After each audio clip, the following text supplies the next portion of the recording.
va? Ça va? Ça va, et vous? Quand la porte s'ouvre, un sourire accueille souvent l'aide familiale. C'est au domicile des personnes en difficulté que l'aide accomplit ses missions.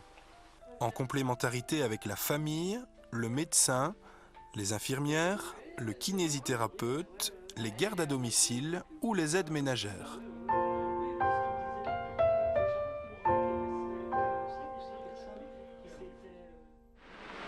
Il y a plus de 20 ans que je travaille dans le métier d'aide familiale et on a eu de grands changements parce qu'à l'époque on commençait 8 heures. On restait 8 heures dans les mêmes familles et maintenant le maximum c'est 4 heures et bien souvent c'est 1 heure à 2 heures. On commence déjà le matin par un lever, un petit déjeuner, une petite toilette, la mise en route et puis on repart vers une autre famille que là on va faire un petit entretien 1 fois ou 2 par semaine, un petit passage comme ça pour aider en entretien des courses ou des repas. Et puis bien souvent on retourne dans une autre famille encore 1 heure pour un repas de midi. Les gens restent beaucoup plus chez eux et ils n'ont plus l'aide des enfants parce que les enfants travaillent, comme il y a 25 ans, ils n'ont plus cet état des voisins, de l'entourage qui était là. Maintenant, tout le monde travaille. Dans les villages, tout le monde se connaît. Ça fait l'importance du secret professionnel à toute sa valeur.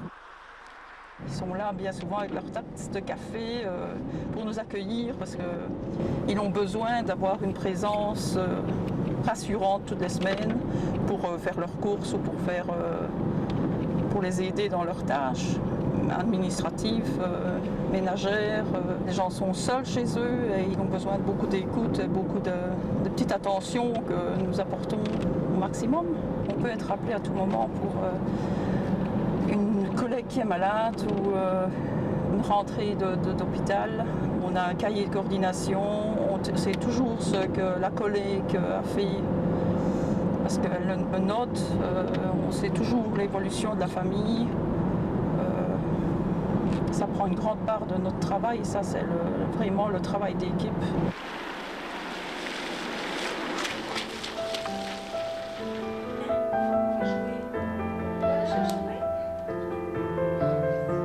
Les personnes âgées ne sont pas les seules à bénéficier des services. De nombreuses familles y ont recours. Au-delà des tâches pratiques nécessaires, l'aide familiale apporte son écoute, sa présence discrète, respectueuse et rassurante. Elle ne juge pas et est tenue au devoir de discrétion. Elle seconde, assiste, stimule. J'ai commencé à prendre l'aide familiale quand j'étais enceinte de 4 mois de la petite.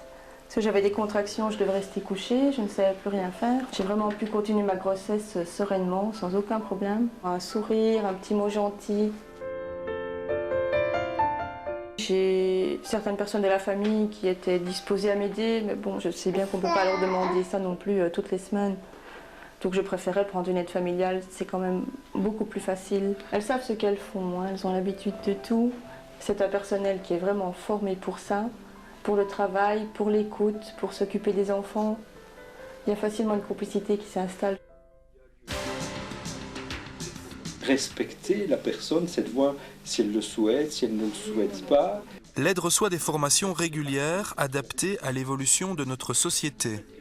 Maladie d'Alzheimer ou Parkinson, soins palliatifs, dépression, handicap physique ou mentaux, mais aussi des formations destinées à soutenir le personnel et développer son professionnalisme.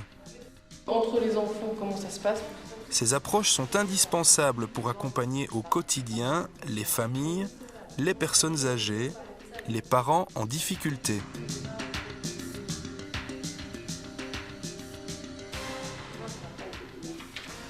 Alors je ne sais pas, je n'ai pas mis que toi, hein, vous êtes plusieurs à y aller, et si tu sens que c'est trop dur, bah, tu en parles et Échange d'expériences, difficultés rencontrées, améliorations suggérées, la communication entre les aides et tous les intervenants est valorisée dans un réel esprit d'équipe. C'était peut-être pas nécessaire pour toujours marquer la même chose. Quoi. Tu fais un peu d'après ce qu'elle veut. La diversité des missions demande un encadrement permanent des assistantes sociales. Elles-mêmes prennent part à des réunions de coordination et suivent des formations appropriées. Dans ma pratique de médecin généraliste, j'ai souvent l'occasion de rencontrer les aides familiales qui travaillent auprès de familles en difficulté, en particulier auprès des personnes âgées. Et je crois qu'elles ont vraiment un rôle fondamental à remplir dans notre société. On sait que le nombre de personnes âgées va aller crescendo dans les années qui viennent et permettre aux personnes âgées de rester à leur domicile me semble vraiment très très important. D'abord pour leur qualité de vie, parce qu'il me semble que tout un chacun aime rester chez soi, garder une certaine indépendance, pouvoir continuer à vivre au milieu de ses meubles et avoir une certaine activité. Et les aides familiales, de même que les infirmières, les kinés, les médecins, toutes les personnes qui organisent ces services, permettent aux personnes d'un certain âge de rester à domicile. L'aide familiale va gérer la prise des médicaments, va permettre d'avoir un environnement correct, même coquet. Elles ont souvent une attention pour décorer un petit peu l'intérieur. Elles interviennent au niveau de l'hygiène de la personne qui a besoin d'une certaine aide pour faire sa toilette, s'habiller, peut-être parfois même choisir des vêtements. Je vois que certaines aides familiales vont faire des courses avec les personnes âgées ou pour une personne âgée. Elles vont aller chercher les médicaments ou carrément des courses alimentaires. Elles vont aider à préparer le repas. Ce sont toutes des tâches vraiment essentielles pour qu'une personne puisse rester chez elle malgré que son grand âge ou un problème médical ou passager ou prolongé l'empêche de pouvoir s'assumer.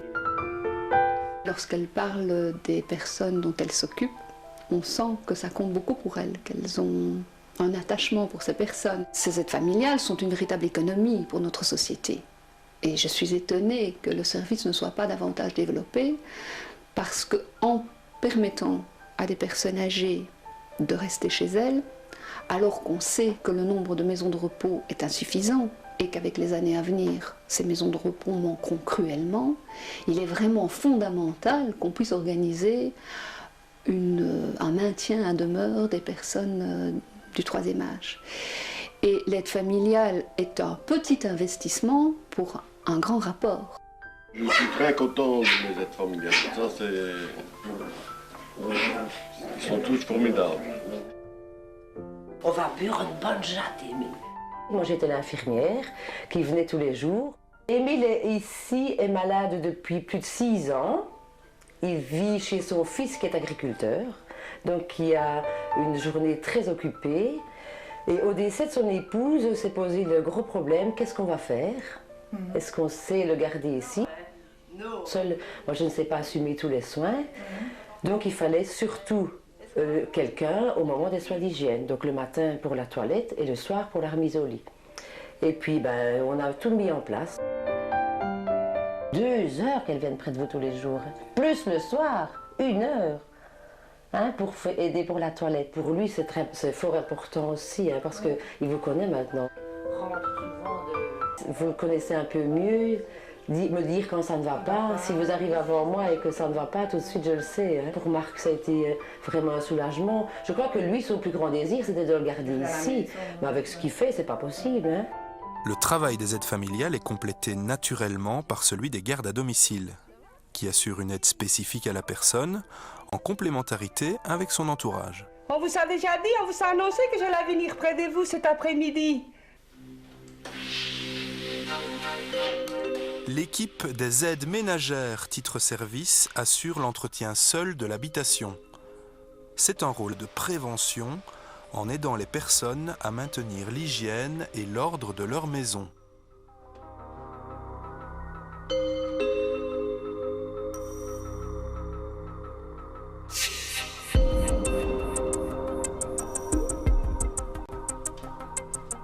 Depuis Depuis 50 ans, l'Office d'aide aux familles luxembourgeoises n'a cessé de croître.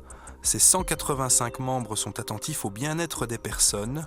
Sans elles, beaucoup devraient abandonner leur univers familier.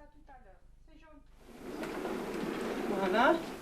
Petit coup de pouce momentané ou assistance régulière, cette aide est précieuse pour les familles fragilisées. Toutes ces actions participent à la redynamisation du tissu social, parfois mis à mal. La venue d'une aide familiale, c'est un rayon de soleil dans la vie de tous les jours. Les aides familiales, une richesse sociale et humaine. Ah oui, on est à la maison tous ensemble. Hein. C'est ça qui est bien, oui. C'est mieux ici, hein, Émile?